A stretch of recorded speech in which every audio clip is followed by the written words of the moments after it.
Aceh Explore menampilkan halaqah dari Masjid Raya Baitur Rahman Banda Aceh. Subscribe, komen, like, dan share. Alhamdulillahilladzi anzala al-Qur'ana hudan lin-nasi wa bayyinatin minal huda wal furqan.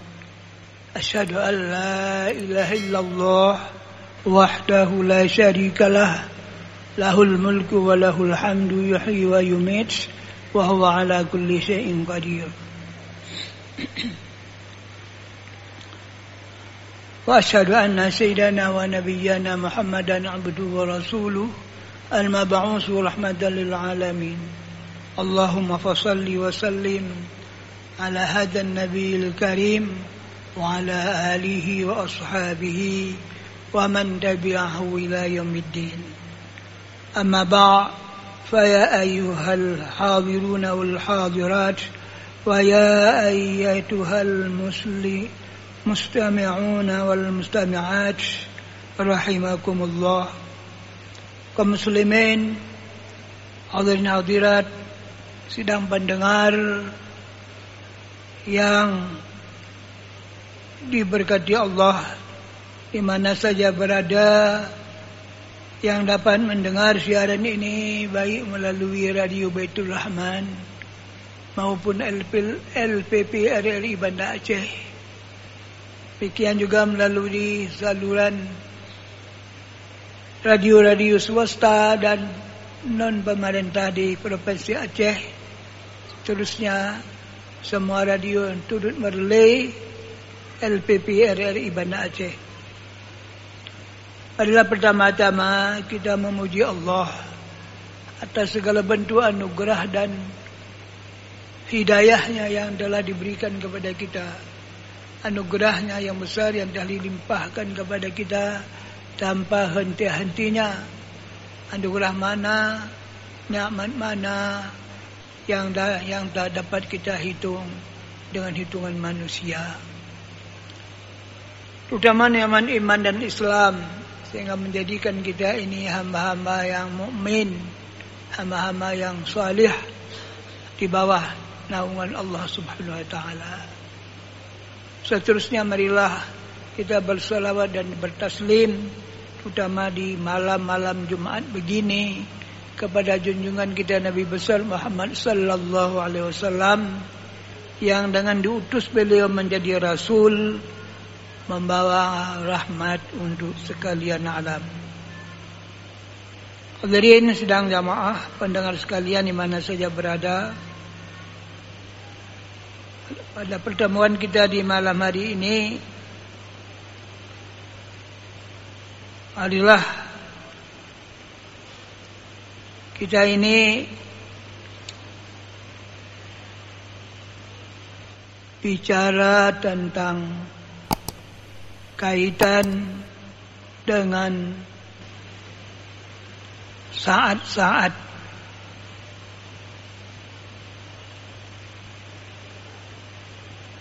wahyu itu putus. Pertemuan kita malam ini merupakan pertemuan yang ke-816, Kamis 18 Awal 1443 Hijriah, bertepatan dengan 19 Mei 2022. Kita sudah berada di minggu ke-36 hitungan 1443 Hijriah, atau minggu ke-25 hitungan 2022 Miladiah. Hari yang sedang kita jalani hari ke-304 1443 Hijriah, atau hari ke-174 2022 Miladiah. Bapak Ibu sekalian sidang jamaah yang dirahmati Allah,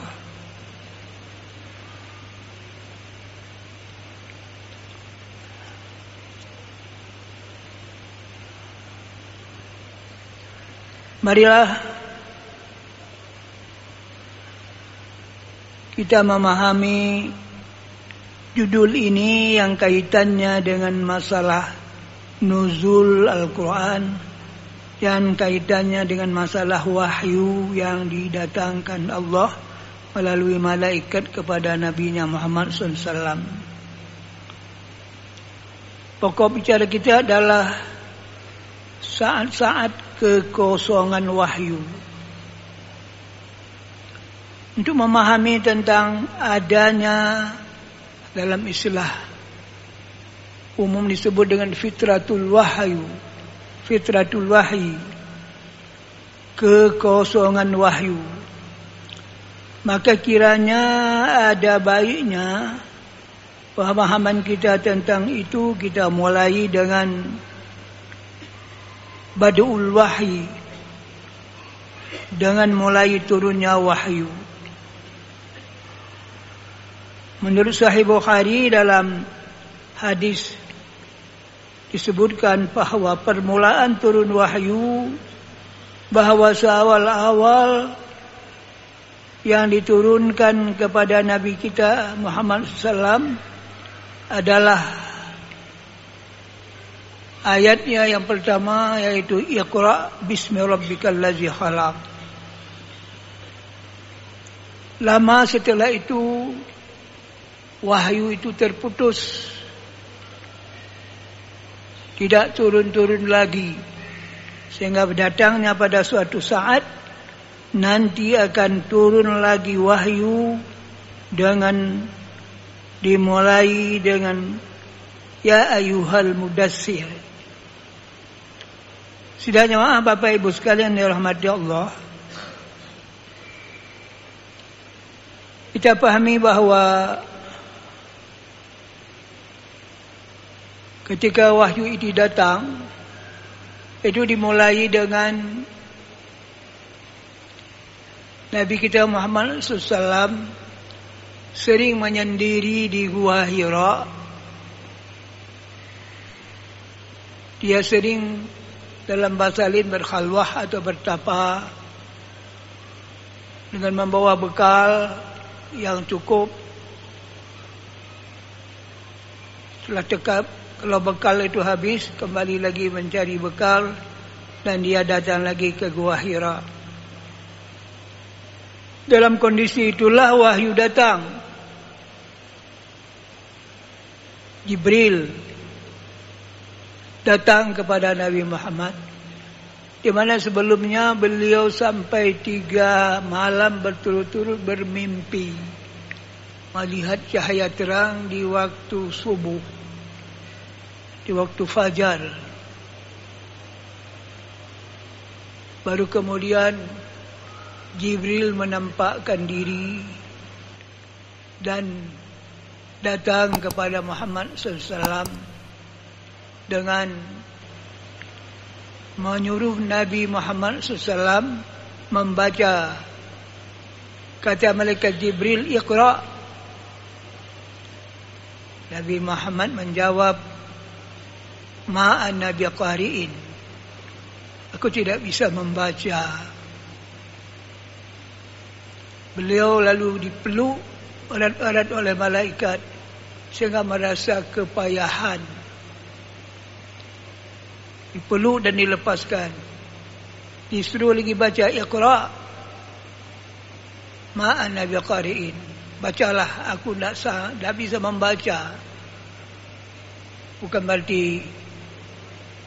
ada mata tapi tidak diberi Allah kemampuan untuk membaca. Dipeluk lagi erat-erat sehingga Nabi merasa kepayahan dalam pelukan malaikat.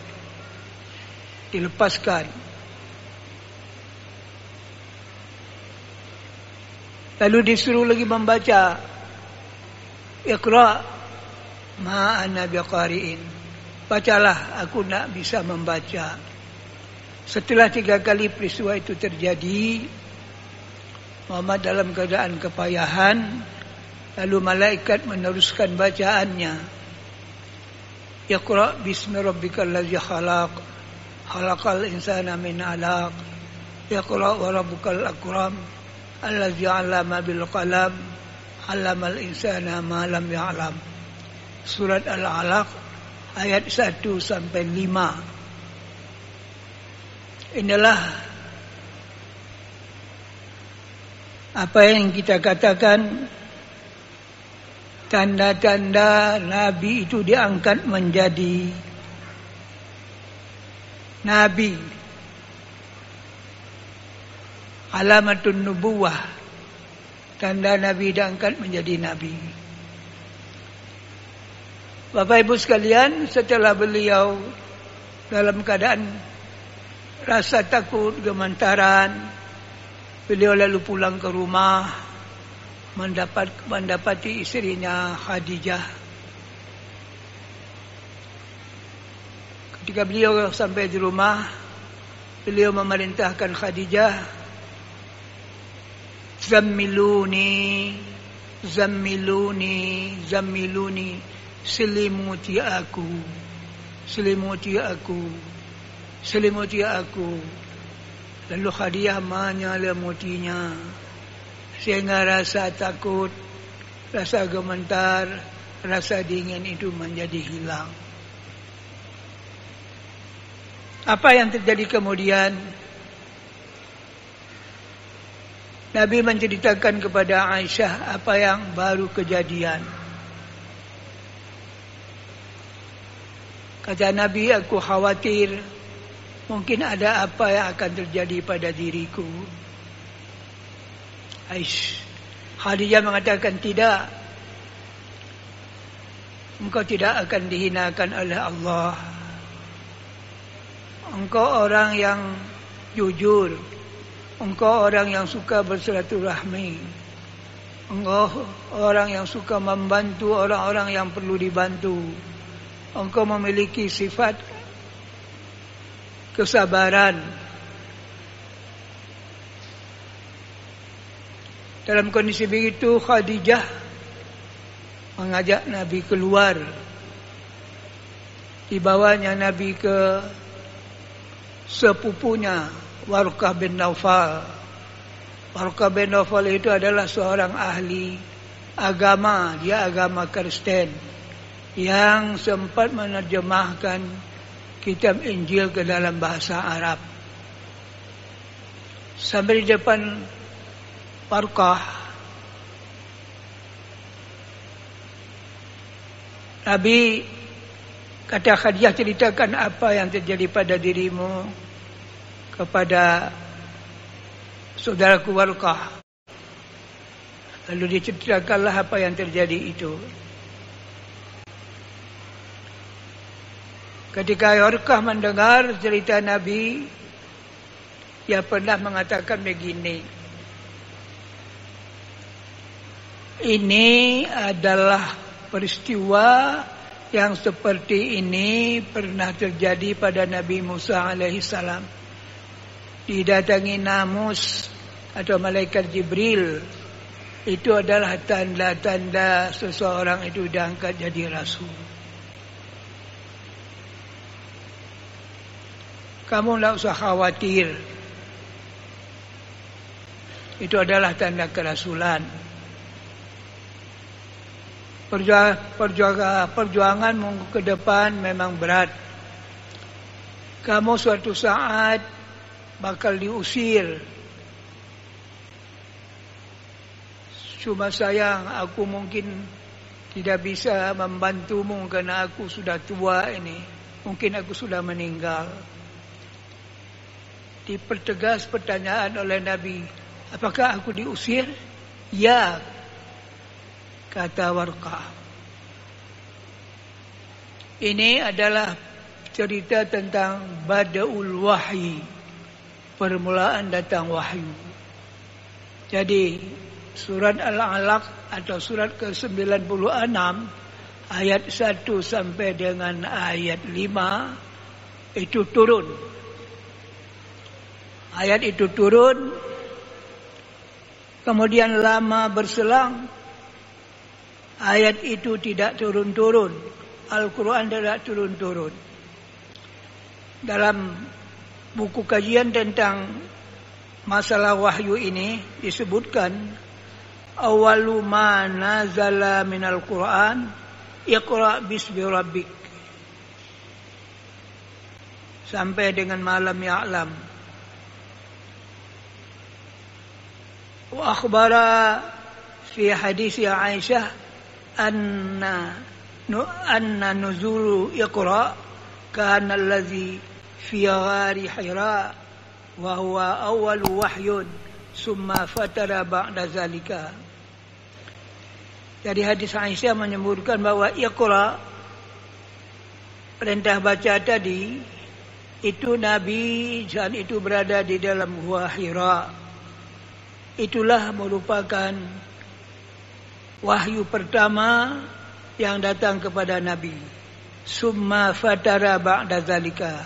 Kemudian wahyu itu terputus. Wa akhbara fi hadis Jabir anna al-wahya tataba'a ba'na nuzuliha ba'da tanawuliha ba'la nuzuli ayyuhal mudassir. Dari hadis Jabir dikatakan wahyu itu nanti akan setelah terputus akan turun setelah turun ayat ya ayyuhal mudassir. Sehingga Iqra itu dinyatakan awalu ma nazala mutlaqan, seawal-awal ayat atau wahyu yang turun secara mutlak. Dan wa ya ayyuhal mudassir turun sesudahnya, sesudah berselang beberapa lama. Apa kata ulama tentang ini? Fa innal ulama aqalu qauluhu ta'ala iqra bismi rabbik dan seterusnya itu menunjukkan dalun ala nubuwati Muhammadin sallallahu alaihi wasallam. Itu adalah tanda Nabi diangkat menjadi Nabi. Ala nubuwati Muhammad sallallahu alaihi wasallam. Karena nubuwata ibaratun anil wahyi. Karena nubuwah itu sebagai suatu tanda yang berupa wahyu ila syahsi kepada seseorang ala lisanil maliki yang dibawa oleh malaikat yada bitaklifin khas dengan ada beban khusus. Itu tentang ayat alaq tadi. Sedangkan waqalhu ta'ala ya ayyuhal mudassir qum fa'anzir dan seterusnya ada 5 ayat dalilun ala risalatihi sallallahu. Itu adalah dalil tentang risalah Nabi. Nabi diberi beban untuk menyampaikan risalahnya. Di annaha karena risalah itu ibaratun anil wah. Turun wahyu itu ibarat suatu keadaan yang diberikan kepada seseorang yang khusus ala lisanil maliki bitaklifin am. Ada beban umum yang dibebankan kepada seseorang yang menjadi rasul yang akan menyampaikan seruan-seruannya. Bapak Ibu sekalian, ini cerita tentang datangnya wahyu. Keterangan lain an Jabir bin Abdullah al-Ansari radhiyallahu anhuma wa huwa yuhaddisu an fatratil wahyi faqala fi hadisihi baina ana amshi idza sami'tu sawtan min as-sama'i farafa'tu ra'si fa idzal malikul ladzi la ja'ani bihira jalisun ala kursiyyin baina as-sama'i wal ardh faragibtu minhu faraja'tu faqultu zammiluni fanzalallahu ya ayyuhal mudassir qum fa'anzir wa rabbaka fakabbir wa siyabaka fatahhir wal rujza fahjur fahumiyal wahyu wa tataba'a. Dari Jabir bin Abdullah al-Ansari, di mana beliau menceritakan tentang fatratul wahyu, kekosongan wahyu, masa terputusnya wahyu di mana wahyu tidak turun-turun. Dalam cerita itu beliau bersabda, ketika saya sedang berjalan-jalan, tiba-tiba saja saya, kata Nabi, mendengar suara dari langit. Lalu saya mengarahkan pandangan saya ke arah datangnya suara itu. Tiba-tiba ada malaikat yang pernah datang kepada saya di Gua Hira. Ini malaikat Jibril yang dulu pernah datang kepada Nabi Muhammad di Gua Hira. Nabi melihat malaikat Jibril sedang duduk di kursi antara langit dan bumi. Kata Nabi, saya takut berhadapan dengannya. Lalu saya pulang ke rumah dan berkata kepada istriku Khadijah, selimutilah aku, dassiruni, selimutilah aku. Begitulah perasaan tidak tenang Nabi ketika melihat Jibril. Pada saat itu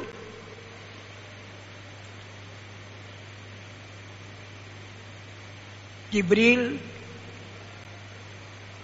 sudah membaca ayat Allah yang diturunkan kepadanya, yaitu yang dimulai dengan tadi, ya ayyuhal mudassir, hai orang yang sedang berselimut, kum, bangunlah, fanzir, beri peringatan kepada mereka. Qum fa'anzir,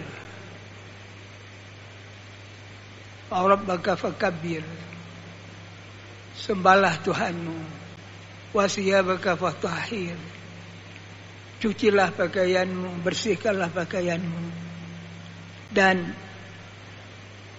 wala tamnun. Seterusnya 5 ayat itu yang ditutup dengan ayat yang terjemahannya, tinggalkanlah segala apa yang keji.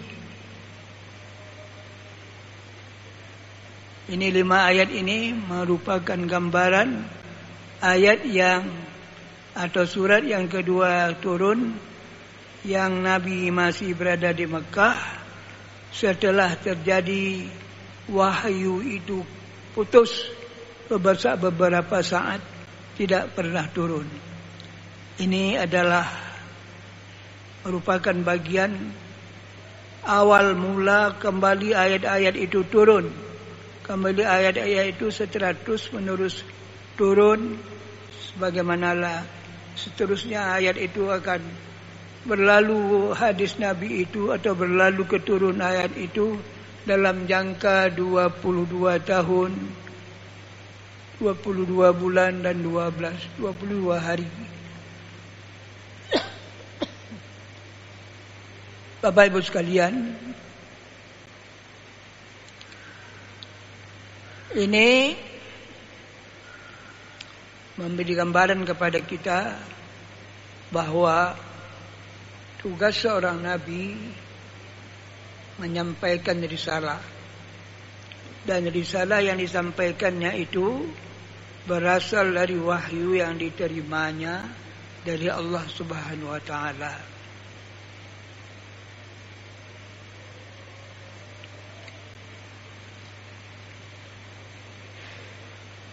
Bapak Ibu sekalian,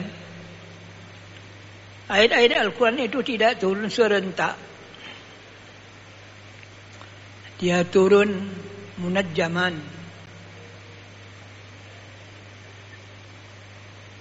Secara pelan-pelan. Supaya Nabi itu bisa menghafadznya ayat itu dengan baik. Nabi bisa mengajarkan kepada sahabat-sahabatnya membaca di depan sahabat ayat-ayat itu untuk dihafalkan. Bahkan ayat-ayat itu nantinya disuruh tulis oleh Nabi kepada penulis wahyu. Bapak Ibu sekalian, Dalam kitab yang kaitannya dengan ulumul Quran disebutkan, akhrajal Wahidi min tariqil Husain bin Waqid qala sami'tu Ali bin Husain awalu surah nazalat di Makkah, seawal-awal surat yang turun di Makkah yaitu surat Alaq. Surat itu dalam Al-Quran surat ke-99. Iqra bismi rabbikal ladzi khalaq. Dan wa akhiru surah nazalat biha Al-Mu'minun. Surat terakhir turun di Mekah itu surat Al-Mu'minun.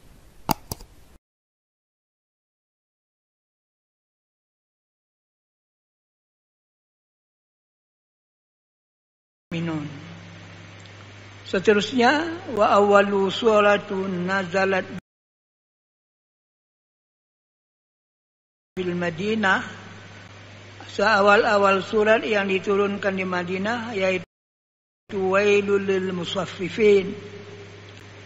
Wa akhiru surati nazalat biha Bara'ah. Bara'ah surat Al-Anfal. Yang terakhir turun surat Al-Bara'ah. Al-Anfal. Kalau kita melihat ayat-ayat dalam Al-Quran itu terbagi kepada dua kelompok.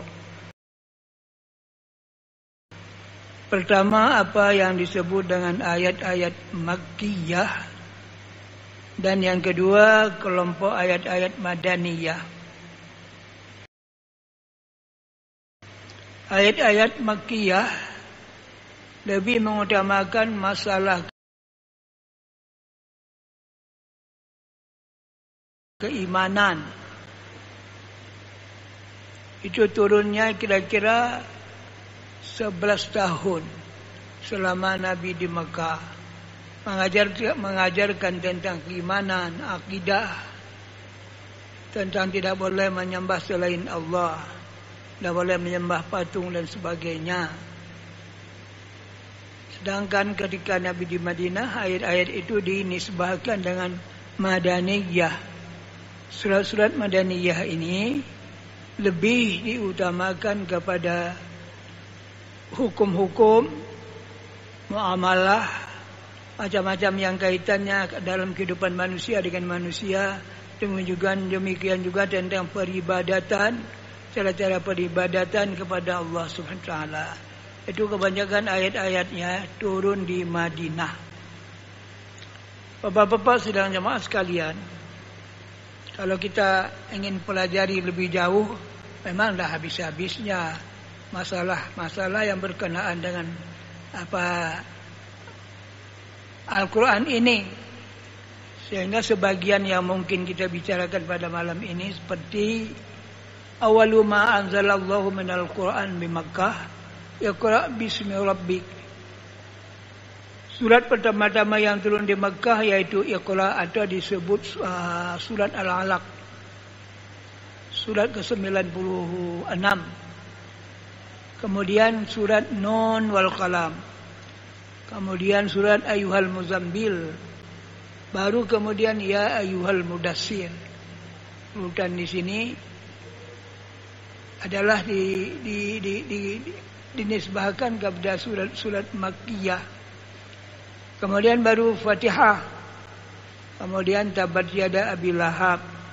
Kemudian Asy-Syamsu Kuwirat. Kemudian Sabbihisma Rabbikal A'la. Kemudian Wal Laili Idza Ya'sha. Kemudian Wal Fajri. Kemudian Wad Duha. Kemudian Alam Nasrah. Kemudian Wal Asri. Kemudian Al-Kautsar. Kemudian Alhaakumut Takasur. Kemudian Ara'aital ladzi yukadzibu biddin. Kemudian surat Al-Kafirun. Kemudian surat Alam Tara Kaifa Rabbuka bi Ashabil Fil. Kemudian surat Qul A'udzu Birabbil Falaq. Kemudian surat Qul A'udzu Birabbin Nas. Kemudian surat Qul Huwallahu Ahad. Ikhlas. Summa, kemudian surat Wan Najmi. Kemudian surat Abasa. kemudian surat Inna anzalnahu fi lailatul qadr, kemudian wadduha wa syamsi wa duhaha, kemudian al-buruj, kemudian surat Wattin, kemudian surat Ilafi Quraisy, kemudian surat Al-Qari'ah, kemudian surat Al-Qiyamah, kemudian surat Wailul likulli humazatil lumazah, kemudian surat Wal Mursalat, kemudian surat Qaf, kemudian Al-Balad,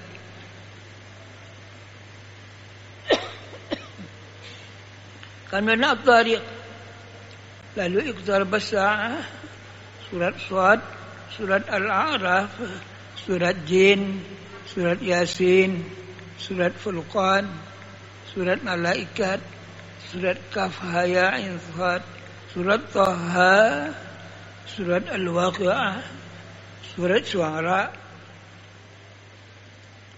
kemudian Tasin, Sulaiman, kemudian Tasin Mim, Al-Qasas, kemudian surat Bani Israel.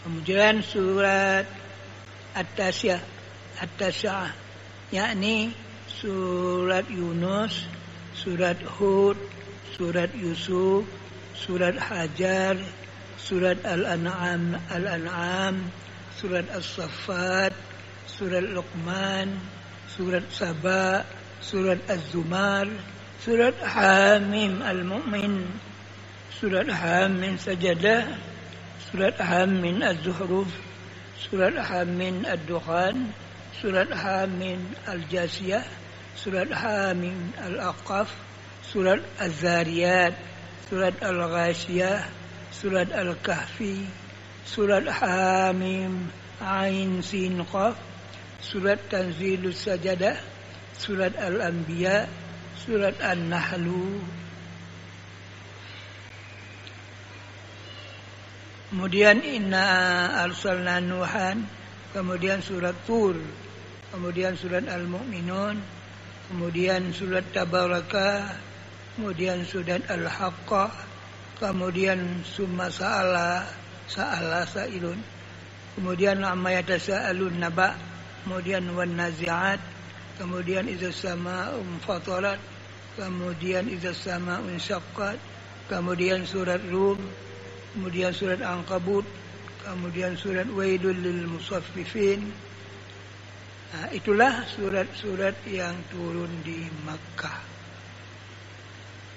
Seterusnya surat-surat yang turun di Madinah, surat Baqarah, surat Ali Imran, surat Al-Anfal, surat Al-Ahzab, surat Al-Maidah, surat Al-Mumtahinah, surat An-Nasr Idza Jaa Nasrullah, kemudian surat Al-Hajj, kemudian surat Al-Munafiqun, kemudian surat Al-Mujadalah, kemudian surat At-Tahrim, kemudian surat Jumaat, kemudian surat Ta'abun, kemudian surat Sabbaha, Al-Hawariyin, kemudian Al-Fath, kemudian Taubah, dan wa khatimatul Quran. Kalau kita memperhatikan kepada surat Al-Quran, surat-surat yang terdapat dalam Al-Quran itu, suratnya adalah 114 surat yang turunnya selama 22 tahun 2 bulan 22 hari, atau dalam bahasa lain boleh dikatakan 23 tahun. 11 tahun ketika Nabi di Mekah dan 10 tahun ketika Nabi berada di Madinah. Itulah Bapak Ibu pedoman hidup kita selama kita ini menjadikan Quran sebagai pedoman hidup, hudan linnas. Karena Quran itu bukan hanya sebenarnya dari kata-kata hudan linnas, bukan hanya untuk orang-orang Islam, tapi untuk semua orang yang bernama manusia. Untuk semua orang yang bernama manusia, kalau dipakai hidupnya pakai Al-Quran, dia menjadi selamat. Sehingga banyak orang-orang barat atau orientalis yang mempelajari Al-Quran, akhirnya mereka menjadi Muslim kerana isi Al-Quran itu memang bisa dipertanggungjawabkan. Al-haqqu min rabbika fala takunanna minal mumtarin. Kebenaran itu datang dari Allah dan janganlah kamu ragu-ragu terhadap kebenaran Al-Quran. Oleh karenanya syukurlah kita yang selalu mempelajari dan membaca Al-Quran, sehingga Al-Quran itu menjadi bacaan yang mulia, penting, perlu, wajib kita baca, wajib kita pedomani, kerana akan mendatangkan manfaat yang banyak kepada kita. Dianjurkan kalau bisa setiap malam kita membaca sampai 100 ayat Al-Quran. Itulah anjuran Nabi kepada kita sekalian, membiasakan diri membaca Al-Quran secara terus-menerus. Kalau sebelumnya dalam bulan Ramadan kita sudah sempat menamatkan, ada yang 1 kali, 2 kali, 3 kali, bahkan ada yang 5 kali, maka di luar Ramadan kita juga akan terus-menerus membaca Al-Quran ini sebagai pedoman hidup kita. Orang Muslim tidak hanya membaca tapi kita mempelajari terjemahannya, mempelajari tafsirnya dan ilmu-ilmu lain yang berkaitan dengan Al-Quran. Kitab yang ada di depan saya, kitab ini namanya Al-Itqan fi Ulumil Quran, yang ditulis oleh As-Sayuti. Ini adalah bahagian daripada kitab yang mempelajari tentang Ulumul Quran. Mudah-mudahan apa yang kita pelajari ini bermanfaat untuk masa sekarang dan juga mendatangkan manfaat untuk masa akan datang. Subhanakallahumma wa bihamdika asyhadu an la ilaha illa anta astaghfiruka wa atubu ilaika.